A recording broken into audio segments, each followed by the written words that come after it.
How much do you love yourself? How do you love yourself? Because if you understand the value of self-love,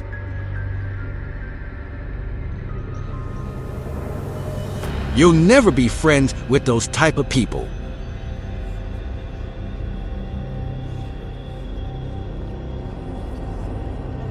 Most of the people out here are running around empty. We have no sense of self-love.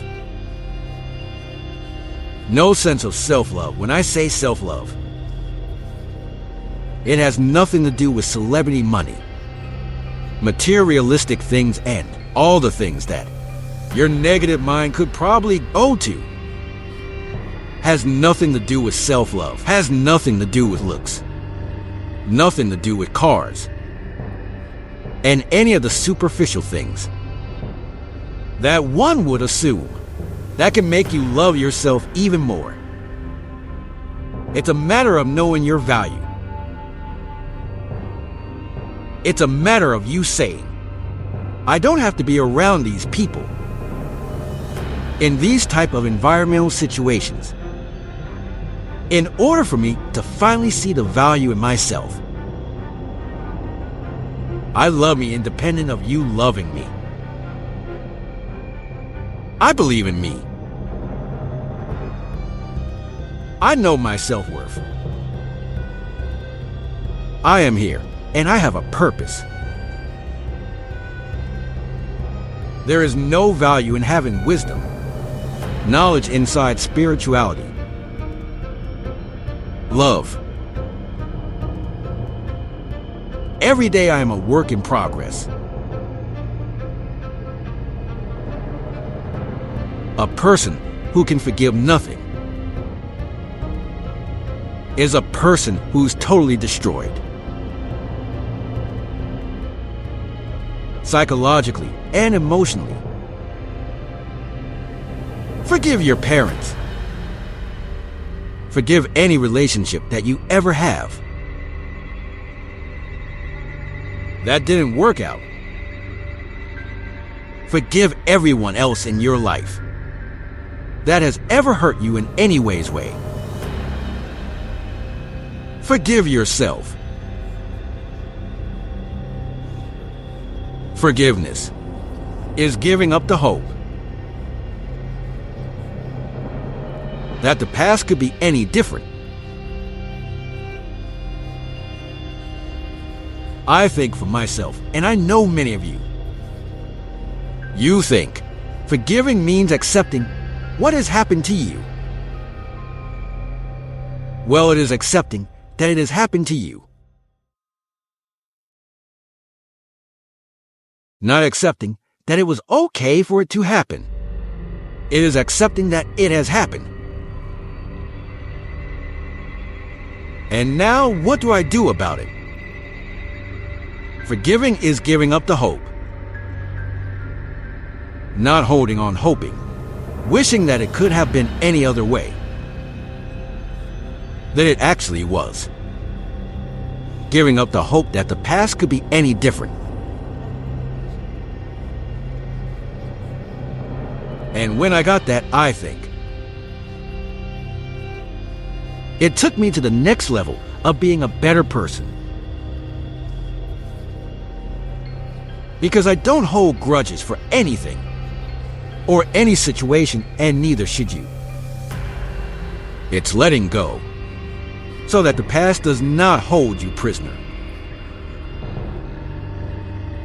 does not hold you hostage.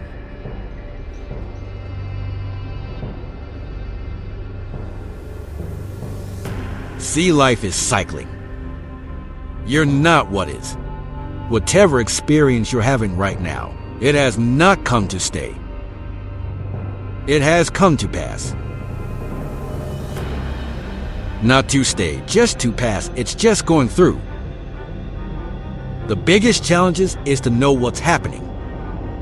This is a part of this thing we call life. This too shall pass. And maintaining perspective, putting it in perspective. You have to be willing to break from the past to have the future you so desperately desire.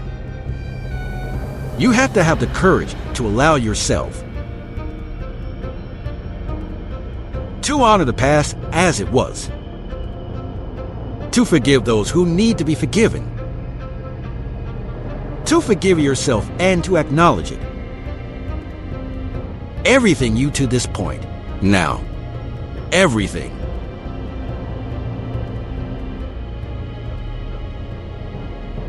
Go and begin to focus on developing myself.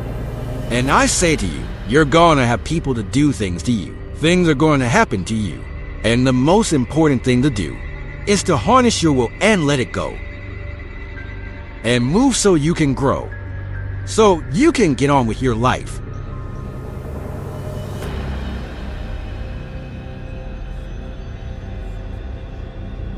It doesn't matter about what happens to you. What matters is what are you going to do about it? What are you going to do now, Les?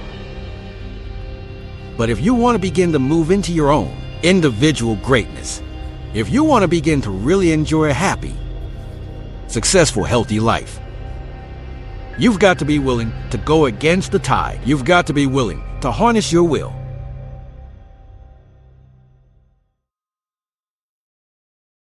So, as you're in the process of reinventing your life, write your description of the kind of person that you want to be. What are the things that you must overcome? What qualities about your personality? You know that you're going to have to change because those particular characteristics are liabilities to yourself. What are your assets? What are your strong points? Look at and evaluating yourself to make that determination. Other thing is that in order to get out of a wreck, we need some coaching. Find some trusted critics. People that you know care about you, love you.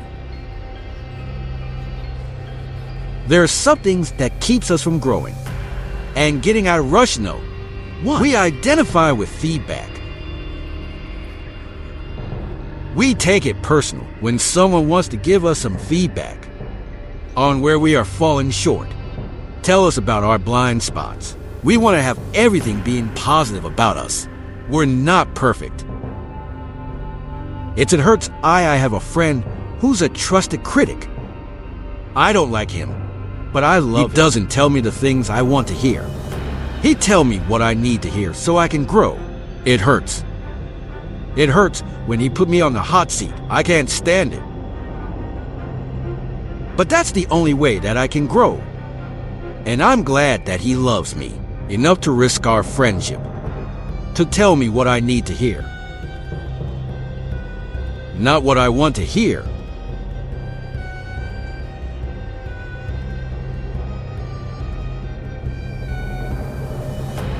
Our performers are not dissatisfied strivers. They're not there happy. Performers are happier than their peers. We all believe that to get the top, it's gonna be lonely at the top. And we all believe you have to grind and kill yourself to get there. And that's completely wrong. And the data proves it worldwide. Which is, I think, just overcoming a lot of people's biases about how you today work. Because right now, especially today, like grind on social media is so popular. Or hustle.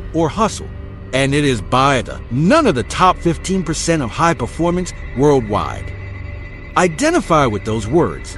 They literally don't re-ask them. We did a whole keyword analysis, yeah. This is actually pretty cool. And high performers explicitly say, these are 3 driving feelings. If we said there was a high performance state, it's streaming from these 3 things. No. 1, full engagement. No. 2, joy. Yes. And no. 3, confidence. Yes. That's what they relate with okay. That's where it's coming from. It's a joyous journey, not a dissatisfied one. End this. I had this conversation in the book because I kind of maybe frame it this way. Each of these chapters opens with a vignette of somebody I worked with. or a situation that I was in.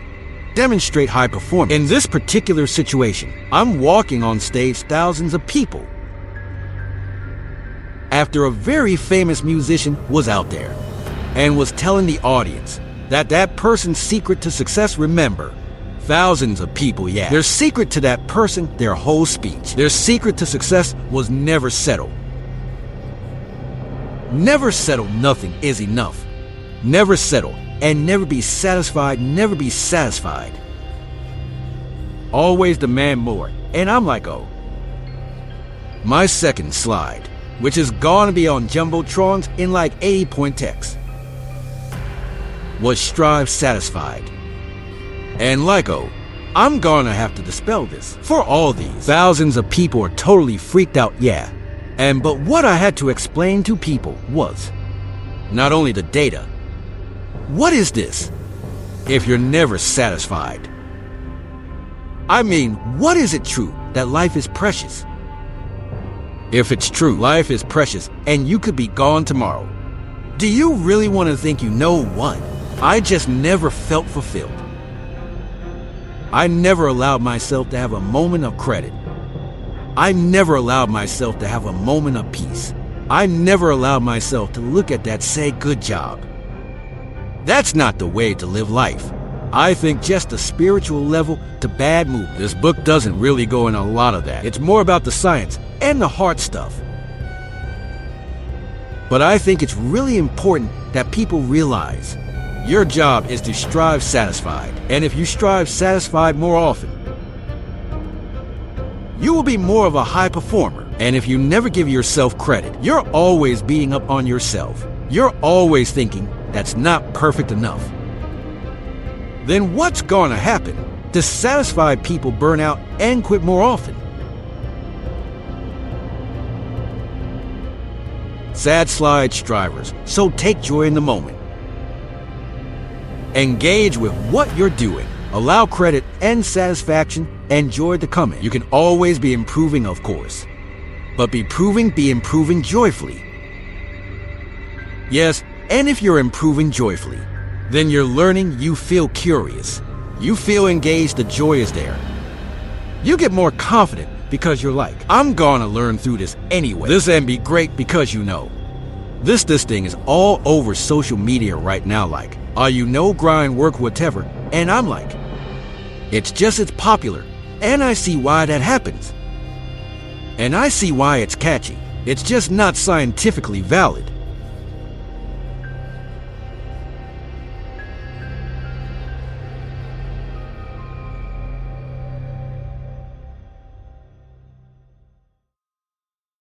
Stop scaring yourself. How often do you terrorize yourself with your own opinions? You get into absolute terror, and it's only coming from your opinions. Nobody out there is doing a thing. Sometimes it's an old family pattern. Sometimes we get new things. I would like people, when you have time to make a list of your fears, make a list of your fears, and then give yourself the opportunity to turn each fear into a positive affirmation. Turn each one into something positive. And remember, always you are in charge. You are always in charge. See, one idle thought doesn't make a whole lot of difference. Opinions are like drops of water. You drop a drop of water, and it doesn't mean much. But if you keep dropping and keep dropping, you get puddle on the floor. And then you can get a little pond and a lake. And finally, you can create an ocean. And with our own opinions, we can drown in a sea of negativity. Or we can float on the ocean of life. And it's up to us. The opinions we think accumulate. And what sort of puddles are you standing in? Or are you up to here? Or are you up to here and trying to paddle? Now, what are you doing to yourself? When we're willing to change our thinking, we can change our experiences. And it doesn't matter if you got a big puddle of negative opinions. You know you can move over here and create a puddle of my posts. Positive opinions, you can make changes always. So you want to turn those fear opinions into positive affirmations. Let them work for you.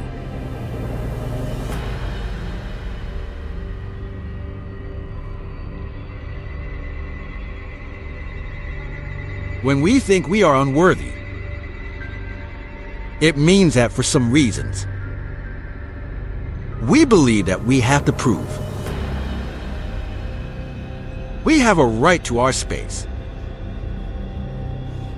on the planet in life, as we are being who we are. And that means that we will do all manner of wonderfulness to prove we deserve to be here. And usually, with some of the common things, are we overcome it. Overgive.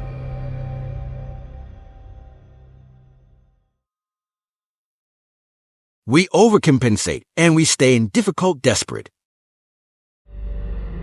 hurtful, harmful situations much longer than it is wise or productive to do. So, Worth, what it is that you expect from the world in response to who you are. It's very different from value. Self-value means how you hold yourself within yourself and what you expect as a result. Now, in order to get to the world, if you're not holding yourself within yourself as worthy, then what you expect from the world is surely gonna hurt you. This is what you're gonna do. You're literally going to dump out everything that's in your head onto this piece of paper, every concern, every worrying, every to-do, everything that's bothering you, that you're thinking about. For some people especially, they're just experiencing way too much pressure. And at that pressure, a lot of times, it's just an imbalance and perspective. And discipline is a matter of the imposition of order. And the order is necessary, especially for people who are hopeless and nihilistic. Your work is gonna fill a large part of your life. And the only way to be truly satisfied is to do what you believe is great. Most people do it for survival. It's how we need to feed our families. We need to survive. It's our career. Oh, we have to do it. But to wake up with my feet and my fingers tingling and see, wow, I have this to do, have that to do today. And it's an amazing feeling. And I don't take it for granted. You're going to have a hard time thinking about all the options, and you're going to be really attached emotionally. So all of this, know that I could get over here. But over here, man, this is much better, cause I gotta go through this journey that is not fun. This from 50 to 100%, this shit in between is not fun. Discomfort is your friend. It really is like discomfort. And not being happy and content with certain situations in life, certain feelings in life, there are massive motivators, and they're amazing at facilitating change. Everything else is set were the words "stay hungry, stay cool." It was their farewell message as they sign off. Stay hungry, stay foolish. And I always wish that I saw what it is scary. I will always say that, especially business, because it's a very scary place to be changes. It goes UPS and down the air. So many UPS and downs to be successful. You have to be able to walk away from a deal. You have to if you want it bad enough. Then people are going to give it to you. At Veterans, you know, if you think it sucks, but it's bad, you're losing pessimistic DNA. And if you think it's awesome and phenomenal, you have optimistic winning DNA. And I believe that can be true. And so Rab, that's why people gotta understand what is in us. We have no idea until we start trying hard. Is it as enjoyable as it can be? And we all know there's a spectrum for that. Enjoyability, we've all had times in our life where it's not been so greatness, and times in our life where everything came together. Like what an amazing great day. Make more of those. And the discipline part, you don't care a lot about. That's the things people do when nobody else sees. That's when you win and succeed in your life.